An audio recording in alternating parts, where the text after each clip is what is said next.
राजद जातीय समीकरणों को लेकर चलती है। पहले एमवाई, अब फिर बाप की बात, माई और बाप की बात तेजस्वी ने की।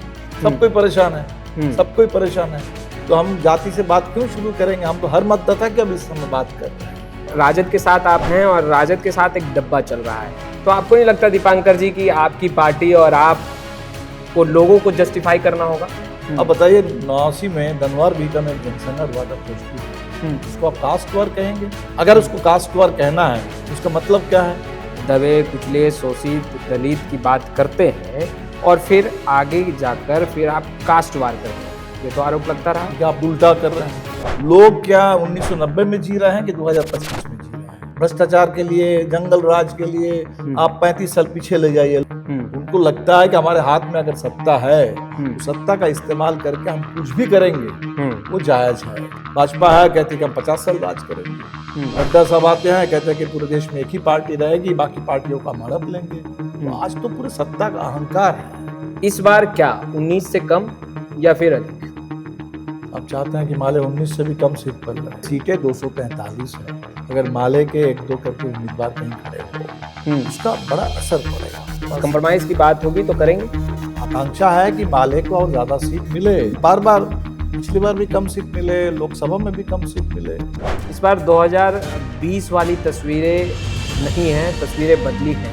आप तस्वीर को कुछ नेता और दल के चश्मे से वहां से नहीं देखते। चुनाव से पहले प्रधानमंत्री, मुख्यमंत्री, ये दावेदार, वो दावेदार, इसकी घोषणा होती ही नहीं थी। चुनाव के बाद बहुमत के आधार पर तय हुई। तेजस्वी यादव में वो एक्सपीरियंस है, वो काबिलियत है कि वो सीएम चेयर। अगर 20 में थे तो 25 में तो एक्सपीरियंस और बड़ा ही होगा। काबिलियत है कि वो बिहार को लीड कर सकते हैं, मतलब सीएम बन सकते। चिराग पासवान बहुत बोल रहे हैं इस पर, बोल रहे हैं कि भाई बिहार में सब कुछ गड़बड़। मैं कह रहा हूँ बिहार में नहीं गड़बड़, बिहार में सरकार कोई नीतीश कुमार की अकेली सरकार नहीं चल रही है। इसके लिए नीतीश कुमार जिम्मेदार नहीं है। अच्छा, इसके लिए पूरा एनडीए जिम्मेदार है, पूरा डबल इंजन जिम्मेदार है। कन्हैया कुमार और पप्पू यादव को सरहद पर चढ़ने नहीं दिया। राहुल जी थे, बस हो गया, बात खत्म।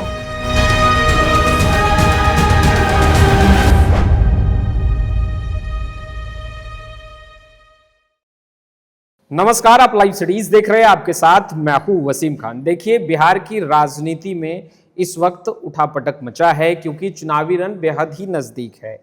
फ्रेम में आप दीपांकर भट्टाचार्य को देख रहे होंगे, सीपीआई-एमएल के राष्ट्रीय महासचिव हैं। और जब बिहार में चुनाव है, सरगर्मियां तेज है, इंडिया गठबंधन जहां आंदोलन कर रही है और आंदोलन की तैयारी में भी है और कहते नजर आ रहे हैं इंडिया गठबंधन के नेता कि रुकेंगे नहीं, थमेंगे नहीं। वहीं दूसरे तरफ देखिए, सीपीआई-एमएल की अगर हम बात करें तो सीपीआई-एमएल दलित, पिछड़े, किसान, इन तमाम लोगों की आवाज़ बनकर और सदन से लेकर सड़क तक इनके नेता और खुद दीपांकर भट्टाचार्य देखिए बिहार बदलने की बात करते हुए पदयात्रा करते दिखाई दे रहे थे। खैर, कई सवाल हैं, बिहार की राजनीति से भी जुड़ा हुआ सवाल है दीपांकर जी, क्योंकि चुनावी रण बेहद ही नज़दीक है, उसको लेकर भी कुछ सवाल हैं। मगर एक सवाल जो मुझे लगता है कि हर एक इंटरव्यू में और पॉडकास्ट में आपसे पूछा जाता रहा है, आप लोग दलित, पिछड़े, अति पिछड़े, किसानों की बात करते हैं, दबे कुचले की बात करते हैं। आपकी पार्टी का जो संस्थापक रहे विनोद मिश्र रहे, फिर आप बने, आपने बागडोर संभाला, आपने मेहनत की और पार्टी को सींचा। जब दलित, पिछड़े, किसान, दबे कुचले की बात आप लोग करते हैं और चेहरा देने की बात आती है तो फिर नहीं, ये मतलब चेहरा अगर आप कह रहे हैं कि जनरल सेक्रेटरी, आप शायद अभी वो दिन भी आएगा जब कोई दलित हमारे पार्टी के जनरल सेक्रेटरी बनेंगे, उसमें कोई दिक्कत आएगा। बिल्कुल आएगा, बिल्कुल आएगा, बिल्कुल आएगा। लेकिन हमारे हर रामनरेश राम थे, कितने सारे नेता आज भी हैं सेंट्रल कमेटी में। तो हमें लगता है कि पार्टी के अब नेता, अब उनका देखिए तो पार्टी का कार्यक्रम लोग उसको देखते हैं। अब कम्युनिस्ट पार्टी में कोई अगर देखना चाहे तो देख सकते हैं, कहने के लिए वो कह दे सकते हैं, लेकिन कि भाई ये अब ऐसा आप कह दे सकते हैं कि भाई मैं तो बिहार का हूँ ही नहीं, कॉमरेड विनोद मिश्रा भी बिहार से नहीं थे, है ना। आप उस हिसाब से भी भूगोल के आधार पर भी कह सकते हैं कि बिहार में आपकी पार्टी है लेकिन कोई बिहार के नेता पार्टी के जनरल सेक्रेटरी नहीं है। तो हमें लगता है कि वो सब कुछ हो जाएगा। इतना बड़ा देश है, इतना बड़ा देश है तो हर जगह से कोई महिला आज तक हमारे पार्टी की जनरल सेक्रेटरी नहीं बनी। आपने दलित अति पिछड़ा यहाँ से सवाल पूछना शुरू किया, आपने महिला से नहीं पूछा। तो हम तो कह रहे हैं कि पूछने के लिए तो है ही, तो निश्चित तौर पर, लेकिन कम्युनिस्ट पार्टी वो हर एक के लिए काम कर रही है। और इसीलिए आप देखेंगे कि वो तमाम जो भी देश में उत्पीड़ित जनता है उनको लेकिन नहीं लगता है कि ये पार्टी हमारे लिए नहीं है, उनको बिल्कुल लगता है कि ये पार्टी हमारे लिए है। ठीक है, इस बार आपने जवाब नया दिया। अक्सर यह सवाल, क्योंकि मैंने आपका 1-2 इंटरव्यू देखा और पॉडकास्ट मैंने देखा है, आपने कहा मेरे पिताजी रेलवे में थे। नहीं, हमसे किसी ने पूछा कि भाई आप जमींदार, उनको लगा कि भाई अपर कास्ट है, ब्राह्मण है तो जमींदार रहे होंगे। हमने कहा कि बिल्कुल नहीं। इसीलिए मैं ऐसा नहीं कह रहा हूँ, मेरे पिताजी रेलवे में नौकरी करते थे, बात सही है। हमने कहा कि मैं उस हिसाब से कह लीजिए भूमिहीन परिवार से आता हूँ, कोई जमीन हम लोगों की कभी थी नहीं। दीपांकर भट्टाचार्य भूमिहीन परिवार से आते। बिल्कुल बिल्कुल बिल्कुल, लेकिन मैं मानता हूं कि भाई यहाँ भूमिहीन गरीब ब्राह्मण परिवार भी हो, लेकिन गरीब ब्राह्मण के पास भी कुछ प्रिविलेज रहता है, कुछ प्रिविलेज रहता है। वो आपका एक तरीके से कल्चरल प्रिविलेज कह लीजिए।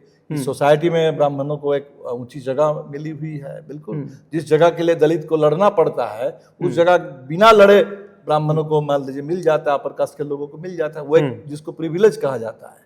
इसीलिए भूमिहीन नहीं है, लेकिन मैं नहीं कहूंगा कि मैं कोई अंडर प्रिविलेज्ड या अनप्रिविलेज्ड किसी परिवार से आया हूं। बिल्कुल एक उस हिसाब से कह सकते हैं कि एक प्रिविलेज पृष्ठभूमि है। अच्छा, आप लोग, जैसा कि हमने पूर्व में भी आपसे पूछा, आप राजद के साथ हैं और पिछला चुनाव भी आप लोग राजद के साथ लड़े, बहुत मजबूती से लड़े, स्ट्राइक रेट बेहतर रहा, जिसका जिक्र आप लोग करते हैं कि आप लोगों का स्ट्राइक रेट बेहतर रहा और उस अनुसार फिर सीटों का गन्ना और जो बंटवारा है वो, खैर इस पर बाद में सवाल लेंगे। राजद जातीय समीकरणों को लेकर चलती है, पहले एमवाई, अब फिर बाप की बात, माई और बाप की बात तेजस्वी ने की, मगर आप लोग गरीब, कुचले, दबे लोगों की बात, मजदूरों की बात, किसानों की बात, अकलियतों की बात करते रहे। आपको नहीं लग रहा है कि 2 अलग अलग धारा जो है उसे मिलाने की कोशिश? नहीं, बिल्कुल नहीं, बिल्कुल नहीं।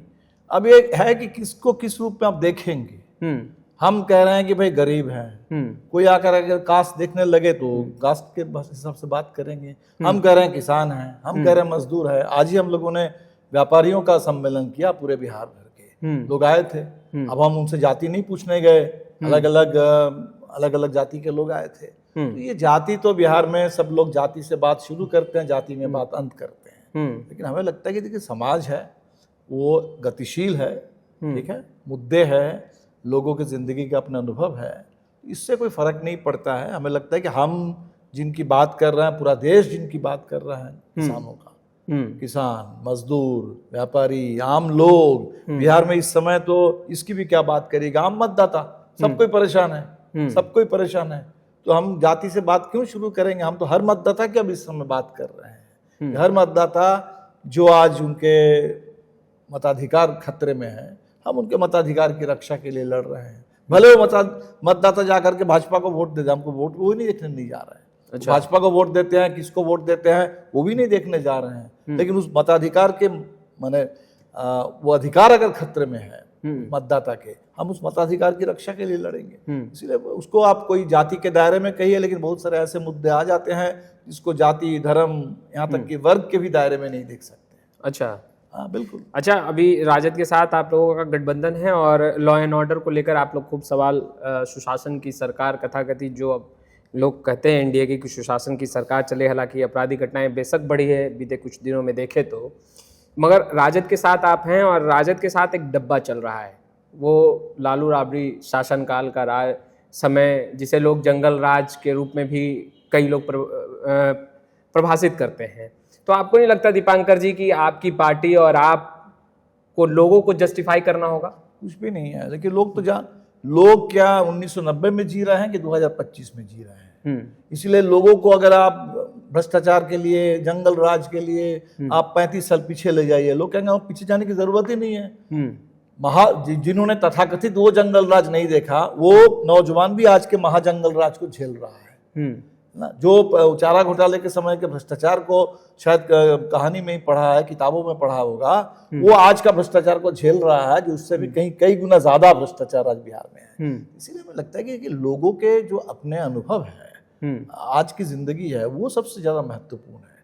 ये अतीत की बात, कोई अगर भाजपा वाले अभी संविधान हत्या दिवस मना रहे हैं, सबसे ज्यादा संविधान पर प्रहार करने वाले वो 25 जून 1975 उसको संविधान हत्या दिवस कह करके मना रहे हैं। लोग कह रहे हैं उस आपातकाल के बारे में क्या कहना, वो आपातकाल तो आज के जो अघोषित स्थायी आपातकाल है उसके आगे तो बच्चा था। नहीं, ये आरोप तो बीजेपी आप लोगों पर लगाती है कि आप लोग संविधान विरोधी हैं, आप लोग संविधान को नहीं मानने वाले हैं। अब ये तो संविधान के नाम पर उनको संविधान मानना नहीं है, वो बस सत्ता में आ गए हैं, वो सत्ता को संविधान से ऊपर समझते हैं। उनको लग रहा है कि हमारे हाथ में जो सत्ता एक बार आ गई है तो संविधान, कोर्ट, कोई भी सत्ता जो संवैधानिक संस्था है इससे ऊपर सत्ता को मानते हैं। देश विरोधी का भी आरोप आप लोग, आपके नेता और आप लोगों पर लगातार लगता रहा।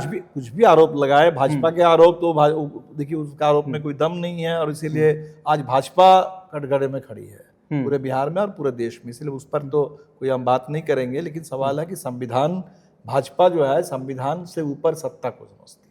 उनको लगता है कि हमारे हाथ में अगर सत्ता है तो सत्ता का इस्तेमाल करके हम कुछ भी करेंगे वो जायज है। अच्छा। और इसीलिए सारे जो कानून पारित कर रहे हैं, किसानों के लिए कानून लाए थे वो संविधान विरोधी था, इलेक्टोरल बॉन्ड लेकर के आए थे वो संविधान विरोधी है।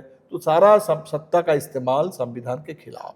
हम जो लड़ रहे हैं जनता की आवाज को लेकर लड़ रहे हैं, और सत्ता हो उसको संविधान के दायरे में रहना होगा, और उसी हिसाब से जनता की निगरानी में, जनता के एक तरीके से जनता के पास अधिकार होगा कि सत्ता को जनता अपने कसौटी पर उसको तौले और तय करे।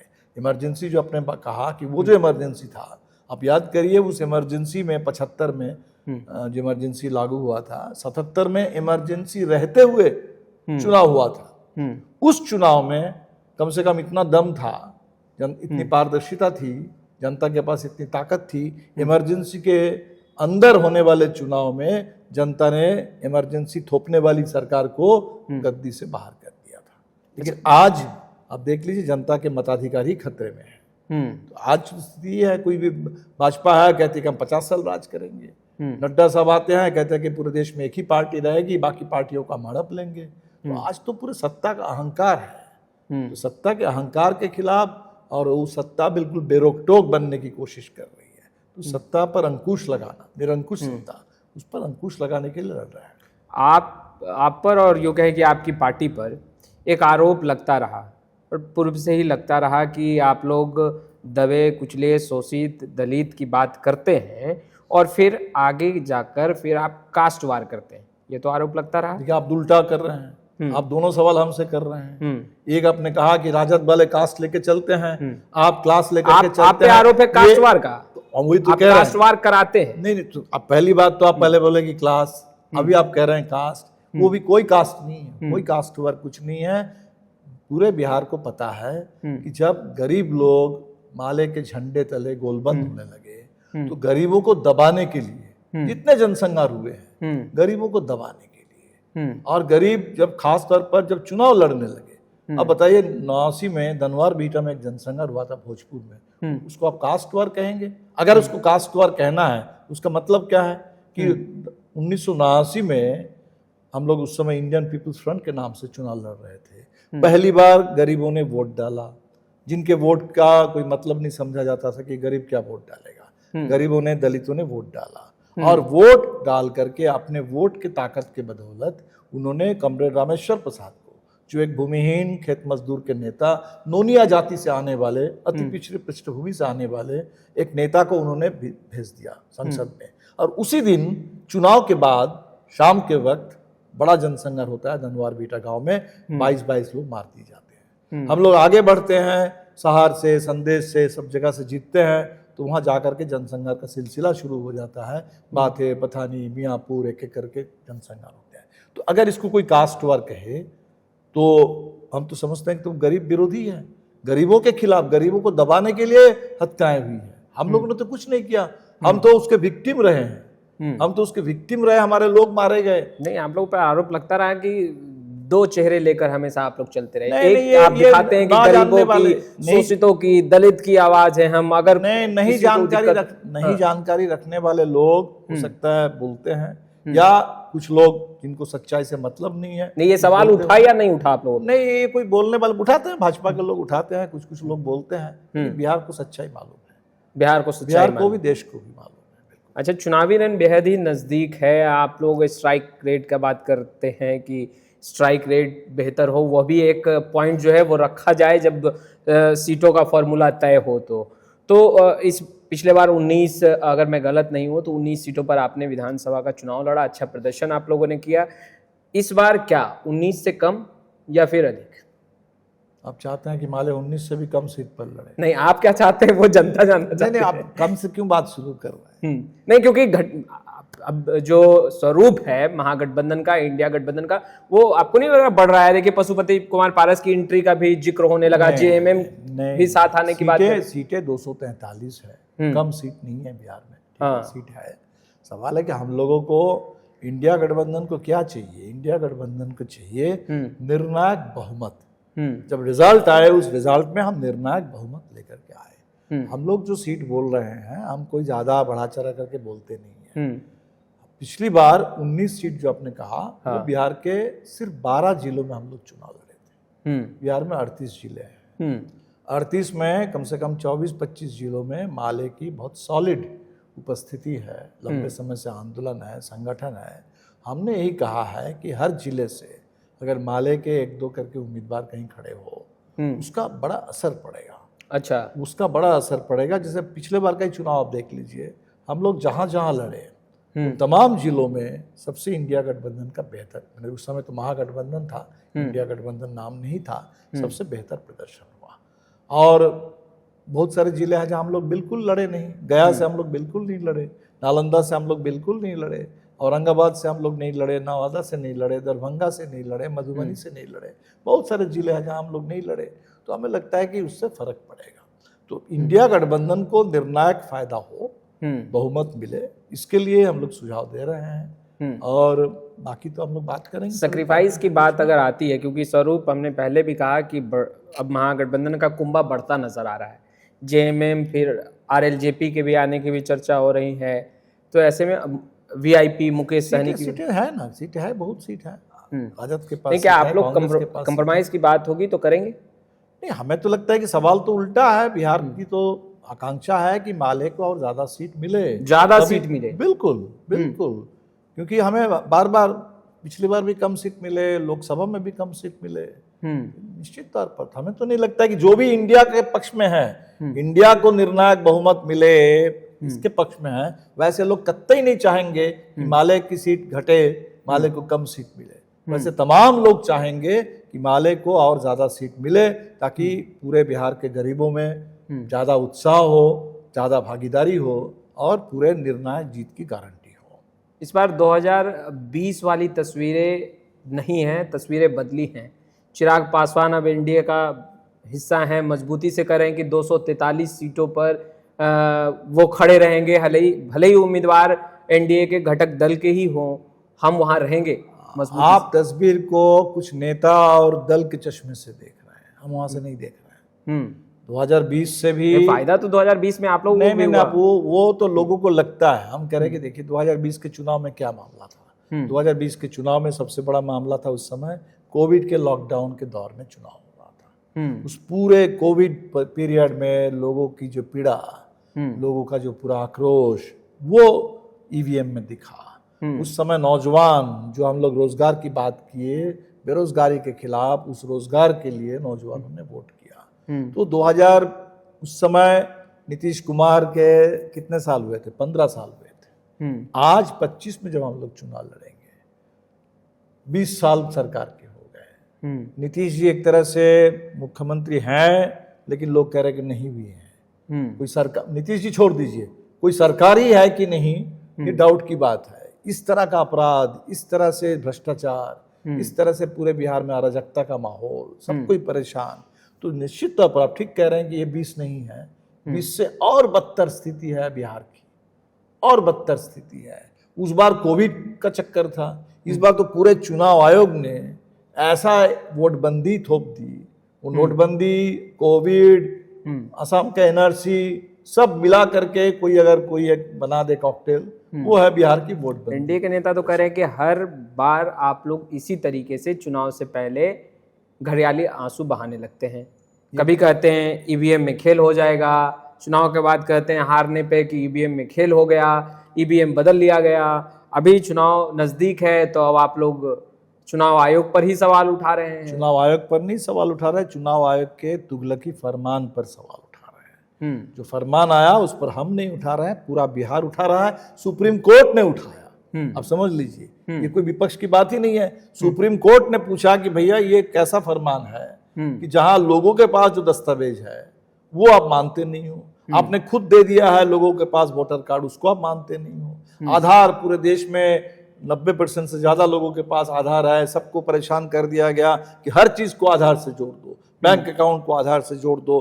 बेचारे मनरेगा में काम करने वाले मजदूर, उनकी मजदूरी भी वो आधार से लिंक होगा तब उनको मजदूरी मिलेगी। राशन को भी आधार से लिंक कर देते हैं, तो हर चीज को आधार से लिंक करते हो। और इस समय लोग जब आधार लेकर के आ रहे हैं कि हम आधार को मानते नहीं है, तो सवाल तो जो उठ रहे हैं इसको लेकर के कोई विपक्ष का सवाल ही नहीं है, जनता उठा रही है। सुप्रीम कोर्ट तक उस सवालों को मान्यता दे रही है, पूछ रहे हैं। इसीलिए हमें लगता है कि इस समय कोई ये घरियाली आंसू नहीं, हमें लगता है कि बिहार के जनता के आंख में अगर आंसू हो, उसको अगर कोई घरियाली आंसू बता दे तब तो बिहार की जनता बदला ले लेगी। बिहार की जनता को कोई रोहिंगा बता दे, प्रवासी मजदूर को कोई बांग्लादेशी बता दे, कोई बता दे कि वो नेपाल से आए हैं, तो बिहार की जनता लेकिन इसको याद रखेगी हमेशा। और ये झूठ बोलने वाले, नफरत फैलाने वाले लोग जो लोगों को गुमराह कर रहे हैं, बिल्कुल चुन चुन करके, गिन गिन करके उनके खिलाफ जनता चुनाव में वोट करेगी। महागठबंधन ने बिहार में चुनाव से पहले कोऑर्डिनेशन कमेटी का गठन किया। आप लोग शुरू से कहते रहे और ये मांग उठाते भी रहे, मगर कोऑर्डिनेशन कमेटी का गठन होने के बावजूद कोई डिप्टी सीएम तो कोई सीएम का दावेदार खुद को बता रहा है और उनकी पार्टी के नेता बता रहे हैं, तो फिर इस कोऑर्डिनेशन कमेटी का माने मतलब क्या रहा? नहीं, पहली बात कि ये सब तो नई परिपाटी है इस देश में, हमारा पार्लियामेंट्री सिस्टम है। इससे पहले ऐसा कभी नहीं होता था कि चुनाव से पहले प्रधानमंत्री, मुख्यमंत्री, ये दावेदार, वो दावेदार, इसकी घोषणा होती ही नहीं थी। ये चुनाव के बाद बहुमत के आधार पर तय होता था। इधर जब से मोदी जी आए, जब से धीरे धीरे ऐसा पूरा माहौल बनने लगा है, नेता आधारित चुनाव होने लगा कि फला जो है फला पद के दावेदार है। एक नया शब्द ले आए कि कौन पीएम मटेरियल है, कौन सीएम मटेरियल है, लग रहा है कि कोई अलग केमिस्ट्री होती है उनके लिए। ये सब तो नई बात है, और ये सब कुछ मैं समझता हूँ कि पार्लियामेंट्री डेमोक्रेसी और हमारा जो संवैधानिक सिस्टम है उसके मूल भावना के खिलाफ है। बावजूद इसके अगर लोग देखना चाहते हैं, जानना चाहते हैं, लोगों को पता है कि बिहार में हम लोग पिछली बार भी लड़े थे तो तेजस्वी यादव थे राजद के नेता। पूरे आपको लगता है कि तेजस्वी यादव में वो एक्सपीरियंस है, वो काबिलियत है कि वो सीएम चेयर? अगर 20 में थे तो 25 में तो एक्सपीरियंस और बढ़ा ही होगा ना। एक्सपीरियंस तो घटता नहीं, एक्सपीरियंस बढ़ता है। ठीक है, डिप्टी सीएम के पद पर वो रहे, डिप्टी सीएम तो 2 बार रहे हैं, 20 में भी छेड़े थे। तो हमें लगता है कि हर चुनाव के साथ निश्चित तौर पर अनुभव बढ़ रहा है लोगों का। आपको लगता है कि तेजस्वी में वो काबिलियत है कि वो बिहार को लीड कर सकते हैं, मतलब सीएम बन सकते? क्यों नहीं, मैंने अगर राष्ट्रीय जनता दल के नेता है, राष्ट्रीय जनता दल सबसे बड़ी पार्टी है, क्यों नहीं कर सकते हैं? कर सकते हैं। अच्छा, चुनाव को लेकर के आप लोग लगातार बैठक कर रहे हैं, ये मैराथन बैठक चल रही है। कल की बैठक में निर्णय लिया गया कि आंदोलन जारी रहेगा, तो अब किस रूप में आप लोग आंदोलन करेंगे? बिहार बंद तो आप लोगों ने कर दिया। नहीं, तो बिहार बंद कोई अंतिम आंदोलन थोड़ा ही है, वो तो एक तरीके से शुरुआत थी। नहीं, अब रूप क्या होगा आंदोलन का? आंदोलन को ही हम कह रहे हैं कि आंदोलन का तो कुछ भी रूप हो सकते हैं। ये तो मजदूरों की हड़ताल थी पूरे देश में, और हमने सोचा कि मजदूरों, आज बिहार में वोटबंदी से सबसे ज्यादा बिहार के प्रवासी मजदूर परेशान है। बिहार के मनरेगा मजदूर परेशान है, जिनके पास जॉब कार्ड है लेकिन चुनाव आयोग उसको मानने के लिए तैयार नहीं है। और मजदूर जो लड़ रहे थे पूरे देश में 4 लेबर कोड के खिलाफ, जो मजदूर को गुलाम बनाने के लिए 4 लेबर कोड लाए जा रहे हैं। तो हमें लगा कि मजदूरों के, आम मेहनत कशों के वोट डालने का अधिकारी जब खतरे में है तो बाकी अधिकार का तो भी कोई मतलब नहीं रहेगा। इसलिए उस मुद्दे को हमने जोड़ा, पूरे देश भर में जोड़ा, बिहार में भी जोड़ा। अब बिहार में लड़ाई और आगे बढ़ेगी। अभी लगता है कि देखिए जो अभी हो रहा है एन्यूमरेशन फॉर्म, जो गणना प्रपत्र है, सरकार, अभी चुनाव आयोग ने कहा कि बिना डॉक्यूमेंट हम ले लेंगे। लोग फॉर्म जमा कर रहे हैं, लोगों के पास लेकिन कोई पावती नहीं है, कोई एक्नॉलेजमेंट रिसीट नहीं है। कल अगर कोई कह देगा कि भाई आपने जमा किया, कोई हमारे पास रिकॉर्ड नहीं है, आपके पास रिकॉर्ड किया है। बहुत सारे सवाल है। सरकार ने कहा कि अभी आपको डॉक्यूमेंट नहीं जमा करना है जुलाई में, अगस्त में तो करना है। अगस्त में जब जमा नहीं कर पाएंगे लोग, अगर आधार को, राशन कार्ड को, वोटर कार्ड को चुनाव आयोग ना माने और सुप्रीम कोर्ट अगर इसको रोक ना लगाए, तब तो स्थिति ये होगी कि वही 10 दस्तावेज, 11 दस्तावेज कहा गया है, उसमें एक एनआरसी है जो बिहार में है ही नहीं, तो 10 दस्तावेज, वो 10 दस्तावेज गरीब के पास नहीं है, बहुत लोगों के पास नहीं है। तो लोग जब नहीं दे पाएंगे, वहाँ लिखा हुआ है कि बिना दस्तावेज वाला जो फॉर्म होगा, उस फॉर्म के बारे में ईआरओ फैसला करेगा स्थानीय जांच के आधार पर। इसका मतलब इसमें कहीं कोई पारदर्शिता नहीं रहेगी, बिल्कुल मनमानापन चलेगा। तो इसलिए मुद्दे तो है, लोगों का आक्रोश है, लोग घेरेंगे, लोग ऐसे ईआरओ को घेरेंगे, ऐसे जो लोगों का मताधिकार जब छीना जाएगा, लोग लड़ेंगे। तो पूरे बिहार भर में हमने कह दिया कि वोटबंदी नहीं चलेगी, और उस वोटबंदी को रोकने के लिए लोग हर बूथ पर लड़ेंगे, हर पंचायत में लड़ेंगे, बिहार के हर जिले में लोग लड़ेंगे। अच्छा, वर्तमान में जिस तरीके से लॉ एंड ऑर्डर को लेकर सवाल खड़ा हो रहा है और गोलियां चल रही हैं बिहार भर में, जिस तरीके से अपराधी तांडव कर रहे हैं, मुख्यमंत्री नीतीश कुमार की चुप्पी को दीपांकर भट्टाचार्य कैसे देख रहे हैं? बीइंग अ सीएम, नीतीश की चुप्पी।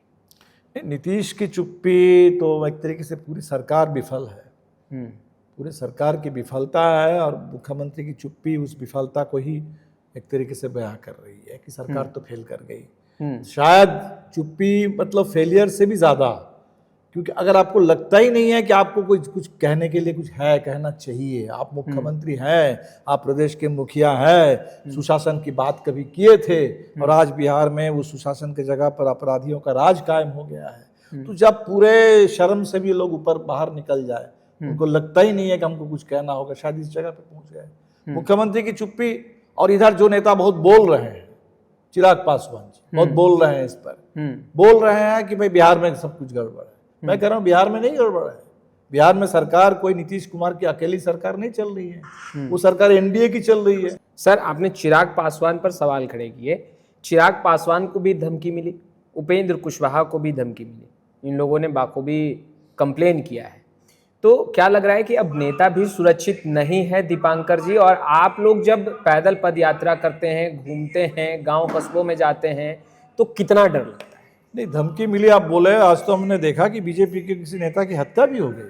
अच्छा, ये कोई केवट जी हैं, शायद किसान नेता थे, उनकी हत्या हुई है। तो हत्या तो हो रही है, व्यापारी की हत्या हो रही है, किसी की भी हत्या हो रही है। धमकी हो सकता है, निश्चित तौर पर मिली होगा अगर बोल रहे हैं। मैं तो कह रहा हूं कि जो एनडीए के नेता अगर उन बीजेपी के नेता, उनकी भी हत्या हो रही है, तो ये तो एनडीए सरकार ना है।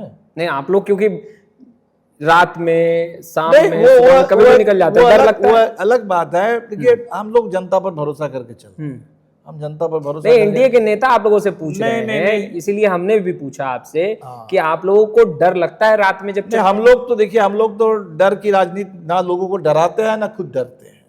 हम लोग डर की राजनीति करते नहीं है। अभी हम किसी ने मेट्रो में मेरी फोटो डाल दिया कि मेट्रो में दीपांकर जी वैसे ही चल रहे हैं, तो हमने कहा कि भाई मेट्रो तो हमारे लिए बहुत सुरक्षित है, मेट्रो में सिक्योरिटी चेक करके पैसेंजर को घुसाया जाता है, और हम मान के चलते हैं कि निश्चित तौर पर सुरक्षा है। हम ये कह रहे हैं कि जो इस समय पूरे बिहार में सरकार जो फेल कर गई, ये अकेले इसके लिए नीतीश कुमार जिम्मेदार नहीं है। अच्छा, इसके लिए पूरा एनडीए जिम्मेदार है, पूरा डबल इंजन जिम्मेदार है, और डबल इंजन फेलियर है।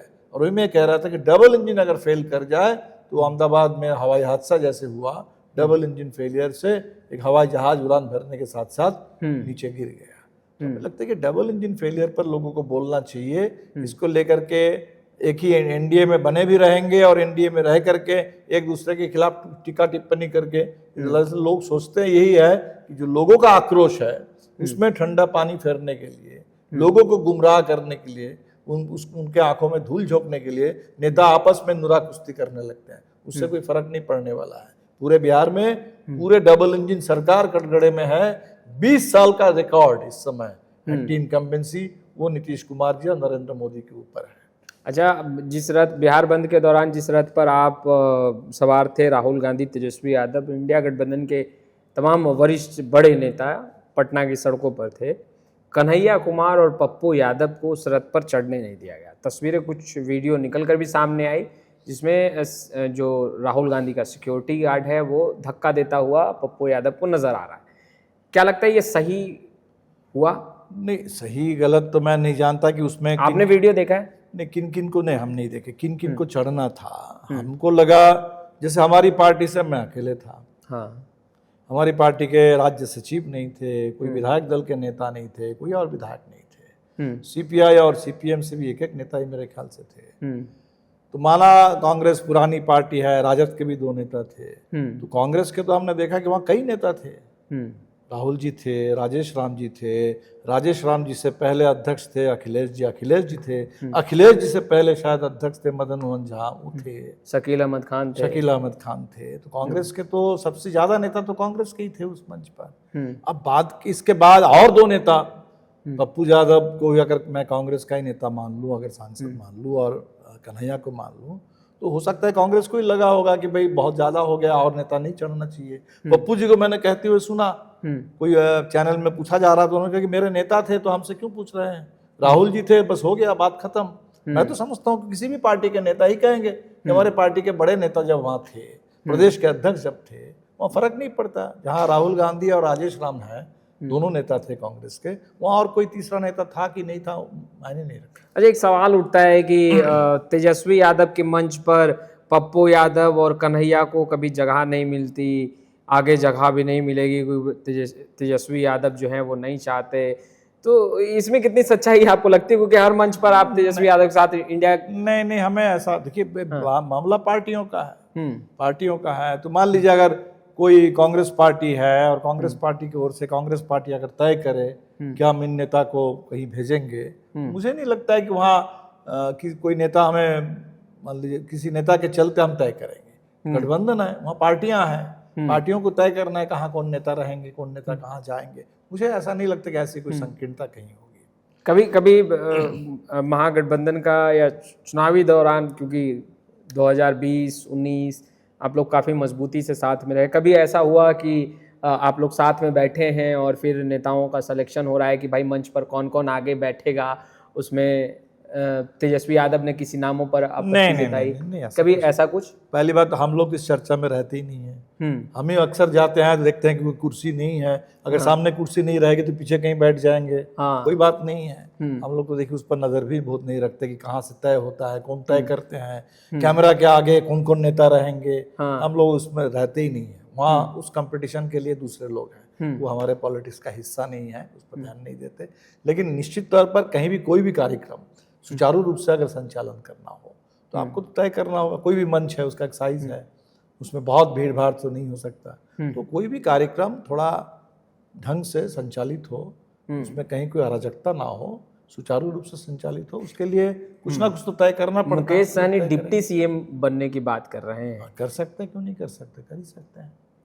आपको लग रहा है कि मतलब कि चुनाव से पहले कोई सीएम, मैंने फिर वही सवाल वही हम कह रहे हैं। अभी तो हमें तो लगता है कि जो बात हो रही है कि निर्णायक बहुमत मिले, निर्णायक बहुमत मिले तो उसके बाद लोगों की अपनी अपनी आकांक्षा होगी, लोगों की अपनी आकांक्षा होगी। कोई एक मुख्यमंत्री, कोई 2 डिप्टी सीएम, जो परिपाटी अभी चल पड़ी है बिहार में। अब एक नीतीश जी हैं, नीतीश जी को घेर करके 2-3 कोई भाजपा के उप मुख्यमंत्री रहते हैं। लोग कहते हैं कि वही उप मुख्यमंत्री सब चला रहे हैं, पता नहीं, हमको आइडिया नहीं है। तो ठीक है, उसमें आकांक्षा हो सकती है लोगों की, तय हो जाएगा आगे चल करके। आप लैंड रिफॉर्म की बात करते हैं दीपांकर जी, बिहार में जिस तरीके से घनी आबादी है, ऐसे में आप किससे जमीन छीनेंगे और किसको देंगे, और ये लागू कैसे होगा? किसी से कोई छीन के देना नहीं है। इसमें बेसिकली जो बंदोपाध्याय आयोग की जो रिपोर्ट थी, वो जमीन है, सीलिंग से फाजिल जमीन है, आपके भूदान की जमीन है, सरकार के पास जमीन है, तो जमीन बस इच्छा शक्ति हो तो आप दे सकते हैं। दूसरी बात है कि अभी छीन के क्या देना है, अभी तो सरकार जमीन छीनने लगी है किसान से। हम तो भूमिहीन की बात कर रहे थे, जो उन्होंने कहा कि भाई 1-1 एकड़ जमीन ठीक से अगर बांटा जाए तो बिहार में भूमिहीन को भी हम 1 एकड़ दे सकते हैं। हम लोगों ने तो कहा कि भाई अब 1 एकड़ तो आगे की बात है। यहाँ तक कि नीतीश जी ने कभी 20 डिसमिल कहा, कभी 5 कहा, वो भी नहीं किया, वो भी नहीं किया। लेकिन आज जो बिहार में अगर आप भूमि की बात कर रहे हैं तो भूमिहीन के पास भूमि नहीं है, वो एक सवाल है। भूमिहीन कहीं झुग्गी डाल करके रह रहे हैं, उस झुग्गी को आप बुलडोजर से गिरा रहे हैं, विस्थापित कर रहे हैं, वो एक सवाल है। लेकिन आज बिहार का सच ये है, बिहार के बहुत सारे किसान जो जिनको लगता था कि हमारे पास अपनी ज़मीन है, हम अपनी ज़मीन पर खेती कर रहे हैं, अपनी ज़मीन पर कहीं हमने 40 लाख रुपए खर्च करके घर बना लिया, वो ज़मीन आज सरकार छीन रही है बिना मुआवजा। वो मकान बुलडोजर से ढा दिया जा रहा है बिना मुआवजा। तो बिहार के किसान आज बिल्कुल असुरक्षित है। आज तो हमें लगता है कि भूमि सुधार के साथ साथ भूमि सुरक्षा, खेत खासकर जो खेती की भूमि है उस भूमि की सुरक्षा, ये भी बड़ा इंपॉर्टेंट सवाल है। आपको लगता है कि महागठबंधन की अगर आगे सरकार बनती है तो तेजस्वी यादव आप लोगों की इन मांगों को पूरा करेंगे? नहीं, हमारी अलग से कोई मांग क्या है, बिहार की मांग है। अब जैसे नीतीश जी जब आए थे तो नीतीश जी तो भाजपा के साथ मिलके थे, लेकिन अब जो भी उनको लगा होगा कि भाई बिहार में जो अगर हम विकास की बात करें तो हमें दो बात करनी चाहिए। बिहार में विकास की बात तभी विश्वसनीय मानी जाएगी जब हम भूमि सुधार की बात करेंगे और शिक्षा सुधार की बात करेंगे। और इसलिए उन्होंने 2 आयोग बनाया था। लेकिन जाहिर सी बात है कि भाजपा का दबाव रहा होगा कि अरे ये आयोग गोली मारो, इन आयोग की पूरे रिपोर्ट को डाल दिया ठंडे बस्ते में। तो हमें लगता है कि बिहार में जैसे आज भी हम लोगों का नारा है कि सामाजिक न्याय का 3 आधार, शिक्षा, रोजगार, भूमि सुधार। तो हमें लगता है कि ये जो विषय है ये किसी पार्टी का विषय नहीं है, बिहार के लिए ज़रूरत है। अगर सच में हम विकास को, सामाजिक न्याय को एक मजबूत आधार पर खड़ा करना चाहेंगे तो उसमें आपको भूमि सुधार करना पड़ेगा, उसमें आपको शिक्षा सुधार करना पड़ेगा। जो अंबेडकर का नारा था, शिक्षित बनो, संघर्ष करो, संगठित हो, और बिहार में उसका उल्टा काम हो रहा है। स्कूल बंद करो, स्कूल बंद अभियान चल रहा है और निजीकरण चल रहा है, प्राइवेट स्कूल, महंगी शिक्षा, जहाँ गरीब को शिक्षा ही ना मिले। तो हमें तो बदलना पड़ेगा, शिक्षा नीति को बदलने की ज़रूरत है, भूमि सुधार की ज़रूरत है। लोगों के पास, मोदी जी ने कहा 2022 तक पक्का मकान, कहाँ मकान आया? वो सबके लिए पक्का मकान हो, उसकी ज़रूरत है। उसमें हर घर में बिजली हो, 200 यूनिट हमने बिजली फ्री करने की बात की, बिजली बिल कम हो, है ना, नल और जल, घर में नल हो, नल में जल हो। ये सब तो बातें हैं। तो बातें तो मोदी जी ने भी की, नीतीश जी ने भी की, लेकिन किसी ने काम नहीं किया। हमें लगता है काम करने की ज़रूरत है, बातों को ज़मीन पर उतारने की ज़रूरत है, लागू करने, अमल में लाने की ज़रूरत है। एक आखिरी सवाल लेंगे। मुख्यमंत्री नीतीश कुमार जब आप लोगों के साथ रहे, आप लोगों ने बहुत बुलंद आवाज़ में कहा कि मुख्यमंत्री नीतीश कुमार काफ़ी मंचे हुए नेता हैं, सेकुलर नेता हैं और विकास उन्होंने किया है। आज जब आप लोगों के साथ नहीं हैं, मुख्यमंत्री नीतीश कुमार में क्या बदलाव दीपांकर जी आप देख रहे हैं, और क्या मुख्यमंत्री नीतीश कुमार को आज भी आप कहेंगे कि वो सेकुलर नेता हैं और उन्होंने विकास का काम किया है? देखिए, मुख्यमंत्री जब हमारे साथ आए तो हम लोगों ने कहा, वो आकर के ही बोले कि हम जैसे आज मोदी जी को बोलते हैं कि और गलती नहीं होगी और कभी नहीं जाएंगे। ललन सिंह हमको पकड़ करके वहां लेके चले गए थे, कभी नहीं जाएंगे। बिल्कुल हम लोगों से जब मैं आकर के मिले थे, हमारे पार्टी दफ्तर में, वहाँ दिल्ली में गए, यहाँ आए, तो बोले कि भाई हमको यहीं आकर के अच्छा लगता है। अच्छा, कम्युनिस्ट पार्टी के दफ्तर में आकर के आप लोगों से मिलते हुए अच्छा लगता है कि अपने घर में आए हैं। चलो कोई बात नहीं है, समय समय की बात होती है। हम लोगों ने उनसे कहा था कि भाई कुछ ठोस काम कीजिए, तो ठोस काम तो कुछ तो हुए थे। ठोस काम ये हुआ कि उस समय पहले रोजगार की बात कर रहे थे, लेकिन सिर्फ बातें थी। कम से कम 5 लाख रोजगार, नौकरी, पहली बार पक्की नौकरी लंबे समय के बाद बिहार के लोगों को लगा कि पक्की नौकरी संभव है, सरकारी नौकरी मिल सकती है, शिक्षकों की नियुक्ति हुई। दूसरा, हम लोगों ने कहा कि जाति, हम लोग दिल्ली गए थे पूरा एक डेलीगेशन लेकर के, मोदी जी तैयार नहीं हुए, तब बिहार में जाति आधारित सर्वे हुआ, सामाजिक आर्थिक सर्वे हुआ। सर्वे के बाद जो रिजल्ट आया, 2-2 लाख रुपए गरीब को देने की बात हुई। तो जो बातें उस समय हुई थी उस पर उन्होंने अमल नहीं किया। आज जो नीतीश जी को लेकर सवाल उठ रहा है वो 2 लेवल पर उठ रहा है। एक, सरकार जो अकेले नीतीश जी की नहीं है, जो बीजेपी की भी है, तो सरकार की बिल्कुल विफलता। और नीतीश जी के बारे में जो सवाल है, मैं कहूँगा कि बिहार चिंतित है कि नीतीश जी कब क्या बोलेंगे, कब क्या कर रहे हैं। खास तौर पे पिछले 1.5 साल में उनके जो पूरे पब्लिक के तरीके से कंडक्ट है, वो नीतीश जी के पुराने समय से मेल नहीं खाता। जहाँ से एक चिंता लोगों के मन में है कि सब कुछ ठीक है ना, ठीक है कि नहीं। तो ये चिंता एक तरीके से नीतीश जी के बारे में पूरे बिहार उनके प्रति पूरे वो रखते हुए ही, उनके लंबा कैरियर को देखते हुए बिहार की चिंता है। नीतीश कुमार ने विकास का काम किया है, इस बात को तो मानेंगे आप? क्या विकास कहेंगे, वो विकास तो नीतीश जी के सर्वे ने साफ कर दिया। अब विकास ठीक है, अगर आपको लगता है कि फ्लाईओवर विकास है तो फ्लाईओवर विकास है, हुआ पहले है। आप लोग ही कहा करते अगर थे। बाईपास है तो हम तो कहते हैं कि भाई विकास का ऐसा मॉडल बिहार में खड़ा हुआ जिसका नाम आप फ्लाईओवर बाईपास मॉडल दे सकते हैं। अच्छा, वो ऊपर से उड़ के चला गया फ्लाईओवर, वो बाईपास करते हुए चला गया, लेकिन गरीब के पास ना तो उनकी आमदनी बढ़ी, ना यहाँ रोजगार मिला, गरीबी बढ़ गई, बेरोजगारी बढ़ गई, और पूरे बिहार में गरीब जो है जिंदा रहने के लिए अब कर्ज लेने के लिए मजबूर है। कर्ज के चलते बिहार में आत्महत्या शुरू हो गई है और महिलाएं परेशान हैं। कर्ज भी बहुत बड़ा संकट है इस समय बिहार का। पिछले बार 2020 का चुनाव के बाद मुझे याद है कि आप लोगों ने कहा कि कैंडिडेट सिलेक्शन में थोड़ा भूल चूक हुआ, जिसके कारण थोड़ा पिछड़े, और बाकी फिर आप लोगों ने कहा कि खेल हो गया, कहीं ना कहीं हमने कोई कैंडिडेट की हम लोगों 112 से हरा दिया गया, किसी को 100 से हरा दिया गया, आप लोगों ने ये बात बिल्कुल बिल्कुल 12 वोट से भी लोग आ रहे हैं। हाँ, तो इस बार क्या आप लोग किस तरीके से कैंडिडेट का सिलेक्शन कर रहे हैं, और क्या आप लोगों के पार्टी की तरफ से भी क्या कोई सर्वे हो रहा है? हम लोग जो सोच रहे हैं, एक तो हमने कहा कि भाई ज़्यादा जिलों से हमको मौका मिले लड़ने के लिए, ज़्यादा जिलों से और कुछ ज़्यादा सीटों से जो लड़ने का मौका मिलेगा, हम निश्चित तौर पर जो हमारे कैंडिडेट के प्रोफाइल है उसको और व्यापक बनाने की कोशिश करेंगे। हम कोशिश करेंगे कि और जैसे दलित उम्मीदवार भी हो, दलित में भी अलग अलग जो जातियां हैं उनका प्रतिनिधित्व हो। हम कोशिश करेंगे कि महिलाओं की, पिछली बार सिर्फ एक महिला कॉमरेड को हम लोग खड़ा कर पाए, महिला की संख्या बढ़े, अति पिछड़ी जातियों से और उम्मीदवार हो, मुस्लिम उम्मीदवार हमारे पास और हो। हम ये कोशिश करेंगे, बशर्ते कि हमें कुछ और ज़्यादा जिलों से और कुछ ज़्यादा सीट पर लड़ने का मौका मिले। तो आपने सुना दीपांकर भट्टाचार्य जी को, देखिए ग्राउंड जीरो पर हैं और बदलो सरकार बदलो बिहार के नारे के साथ पदयात्रा करते हुए दिखाई दिए थे, और अब तेजस्वी यादव के साथ कांधा से कांधा मिलाकर बिहार में नई सरकार बनाने के लिए कदम आगे बढ़ा रहे हैं। खैर वो तो वक्त बताएगा, मगर आंदोलन की तैयारी में और आंदोलन कर भी रहे हैं। सत्ता पक्ष पर लगातार सवाल खड़े करते महागठबंधन के नेता दिखाई दे रहे हैं, मगर मसला महागठबंधन के अंदर भी है सीट शेयरिंग का। खैर हम तमाम तस्वीरें लगातार अपडेट करते रहेंगे। कैमरे के पीछे गुड्डू हैं, आपका बहुत बहुत शुक्रिया।